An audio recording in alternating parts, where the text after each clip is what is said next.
నమస్కారం అండి, నేను మీ సంధ్య. తెలుగు సాంప్రదాయ పెళ్ళిళ్ళలో పసుపు దంచడం అనేది ఒక ముఖ్యమైన వేడుక. పెళ్ళికి 1-2 రోజుల ముందు పెళ్లి కొడుకు పెళ్లి కూతురు ఇంటి వద్ద మంగళ స్నానాల కోసం పసుపు దంచడం, వడియాలు పెట్టడం వంటి కార్యక్రమం ఆనవాయితీగా జరుగుతుంది.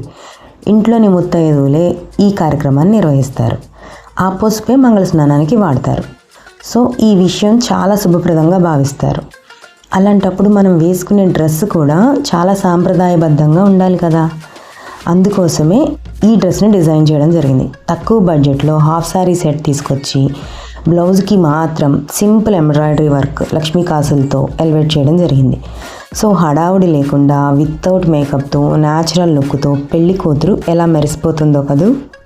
నాకైతే చాలా బాగా నచ్చింది. మీకు కూడా నచ్చితే లైక్ చేయండి. ఇంకా సబ్స్క్రైబ్ చేసుకోకపోతే సబ్స్క్రైబ్ చేసుకోండి. నా నెక్స్ట్ వీడియో నలుగు పిండి తర్వాత పెళ్లి కూతురుని చేస్తాం కదా, ఆ పెళ్లి కూతురుని చేసినప్పుడు ఏ డ్రెస్సింగో పెడతాను నెక్స్ట్ వీడియోలో.